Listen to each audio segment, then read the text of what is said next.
Today we'll be explaining the overhand throw and how it's a fundamental motor skill, primarily targeted towards foundation students. The aim of the overhand throw is to follow a set of bodily movements which is primarily focused on releasing an object from an overarm position. Through learning and executing this skill correctly, students start to develop an understanding of strength and power through utilising their whole body, and also builds basic coordination skills and balance. It is also important to take into account that through learning to master this, the fundamental motor skill, that it may build up their self-confidence, leading to greater participation levels and increased enjoyment. This can ultimately assist the students in developing a lifelong love of sport and physical activity, and important to imply at such a young age. Students who can successfully execute the overhand throw can utilise this frequently used skill in many sporting activities such as cricket, baseball, softball, t-ball, dodgeball to name a few. Due to the overhand throw's simplicity or low skill level, we are able to confidently state that this would predominantly target students within the foundation age group of approximately 5 years old. The Victorian curriculum for foundation level regarding health and physical education states that students should be able to perform fundamental motor skills and solve movement challenges. Considering this, we have to come to terms with the fact that foundation students lack movement competence. They are still mentally, physically, and socially developing, which is where the fundamental movement skills fit in perfectly.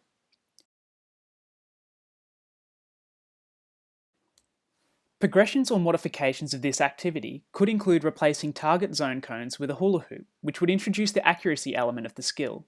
We would need to ensure the hula hoop is within a realistic throwing range as well as being satisfied that the child can confidently complete the original activity. The benefit of this skill is that the student must stand side on from their target, which enables the teacher to be placed in front of the student without interfering with the activity. Obviously, the position will change depending on the throwing arm of the student, but the teacher should adjust accordingly to left or right-handed students. This enables the teacher a clear view of the student so they are able to clearly see each step of the overhand throw being executed, and also allows for direct feedback without interfering or compromising the activity. It also allows the teacher to provide a mirror image for the student to mimic for students who may be inclined to a visual learning style. The ideal overhand throw is quite a complex skill. Students must stand side on from their target or throwing direction. Throwing arm must be furthest away. Eyes on target. Throwing arm must have a bent elbow of 90 degrees and above shoulder height. The non-throwing arm must be pointing towards the target area. Rotate hips to build momentum and power. Step forward towards target. Shift weight from back foot to forward foot. Lead with elbow first and follow through down and across. For our skill activity, we have chosen to keep it as simple as possible to avoid any complex instructions or confusion. The focus of our activity is simply to develop the key teaching points of an overhand throw, with great emphasis on performing the skill correctly and power as opposed to accuracy, a skill which can be progressed to in later years.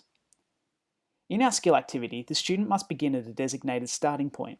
Focusing on the key teaching points, the student will throw the beanbag in a forward direction with emphasis on distance and execution.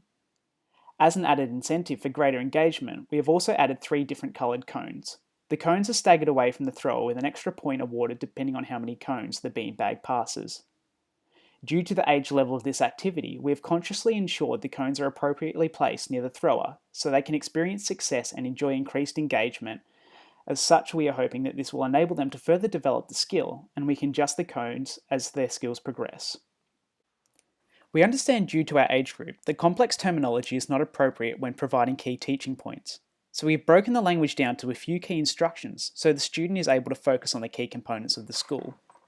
With that in mind, we have decided to create a fun and engaging set of movements that will allow the student to address the key teaching points without being aware of it. We ask the child to pick up the beanbag. This allows the teacher to identify the throwing hand without confusing the student. 1. Child stands side on in a start position. 2. Strongman position. 3. Point. 4. Step.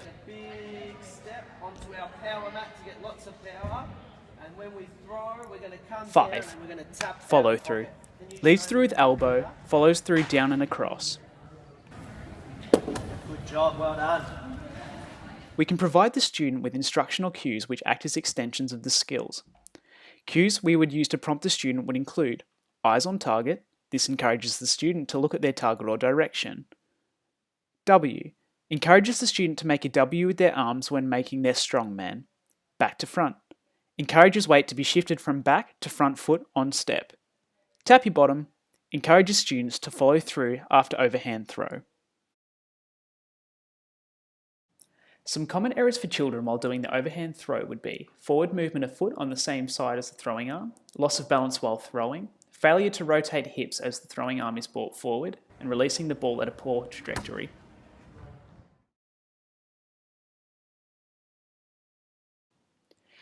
Let's explore one of these errors and see how the teacher provides feedback and instructional strategies to overcome the error. Okay, do you want to show me the overhand throw? Yeah. Good job, that was really good, but do you remember why we stepped forward? To do a bigger throw. That's right, so we're going to try and do a bigger throw and get lots more power and momentum. So we're going to step forward with our opposite foot, that's it, and we're going to throw forward and we're going to try and do a bigger throw. Would you like to do a bigger throw? Yeah. Awesome, let's try that again. Good job, fantastic, well done. Thank you. The teacher used a feedback question to relay the importance of the step for the student. Feedback questions are used to prompt the student's knowledge of the overhand throw, coupled with reiterating the steps and reasoning around performing the action. Some other sample questions would include, why do we make a strongman? Students should be able to identify the strongman helps them raise their elbow and have their arm in a ready throwing position. It highlights the importance of having a raised arm in an overhead throw. How do we know we've done the overhand throw properly?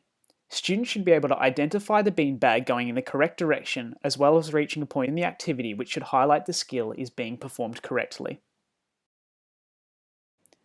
For further information, refer to the Meldrum and Peters Learning to Teach Health and Physical Education, the FMS Manual, a manual for classroom teachers, and eduweb.vic.gov.au and look at the Fundamental Movement Skills PDF.